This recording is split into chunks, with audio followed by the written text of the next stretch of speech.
2 Samuel 13.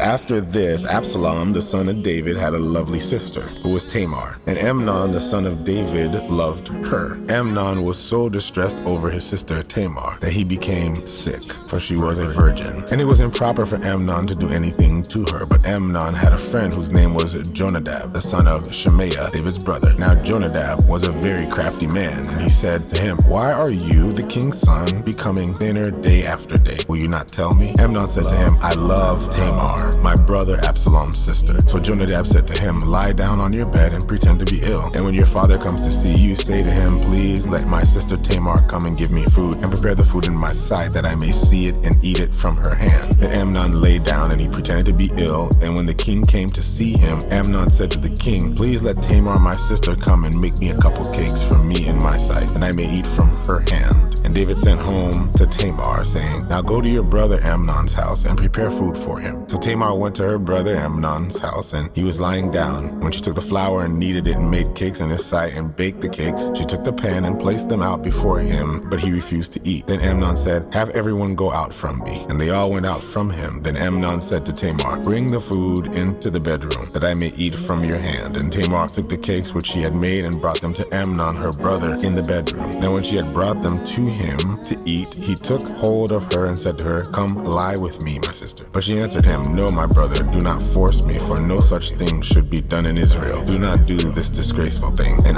where can I take my shame? And as for you, you would be like one of the fools in Israel. Now therefore, please speak to the king, for he will not withhold me from you." However, he would not heed her voice, and being stronger than she, he forced her and lay with her. Then Amnon hated her exceedingly, so that the hatred with which he hated her was greater than the love with which he had loved her. And Amnon said to her, "Arise, be gone." So she said to him, "No, indeed, this evil of sending me away is worse than the one that you did to me." And he would not listen to her. Then he called his servant who attended him and said, "Here, put this woman out away from me, and bolt the door behind her." Now she had on her robe many colors, for the king's virgin daughters wore such apparel. And his servant put her out and bolted the door behind her. And Tamar put ashes on her head, and tore her robe of many colors that was on her, and laid her hand on her head, and went away crying bitterly. Absalom her brother said to her, "Has Amnon your brother been with you? But now hold your peace, my sister. He is your brother. Do not take this thing to heart." So Tamar remained desolate in her brother Absalom's house. But then King David heard of all these things. He was very angry. And Absalom spoke to his brother Amnon, neither good nor bad. For Absalom hated Amnon, because he had forced his sister Tamar. Verse 23, and it came to pass after 2 full years that Absalom had sheep shearers in Baal-Hazor, which is near Ephraim. So Absalom invited all the king's sons. Then Absalom came to the king and said, "Kindly note, your servant has sheep shearers.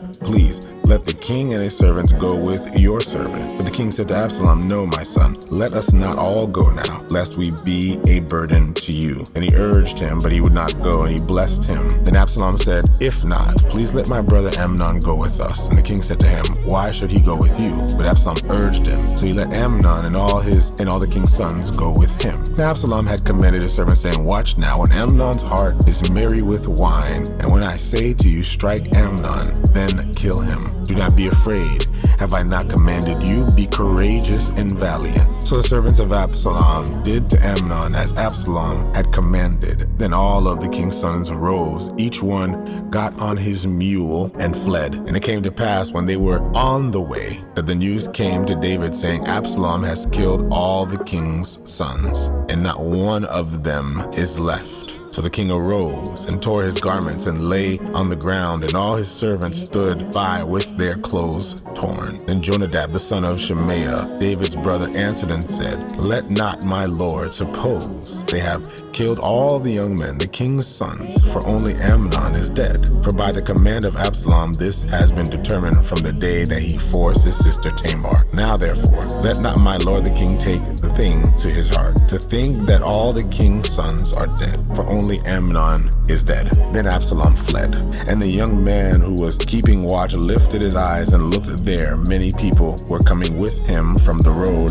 on the hillside behind him. And Jonadab said to the king, "Look, the king's sons are coming. As your servant said, so it is." So it was, as soon as he had finished speaking, that the king's sons indeed came, and they lifted up their voice and wept. Also the king and all his servants wept very bitterly. But Absalom fled and went to Talmai, the son of Ammihud, king of Geshur. And David mourned for his son every day. So Absalom fled and went to Geshur and was there 3 years. And King David longed to go to Absalom, for he was comforted concerning Amnon, because he was dead.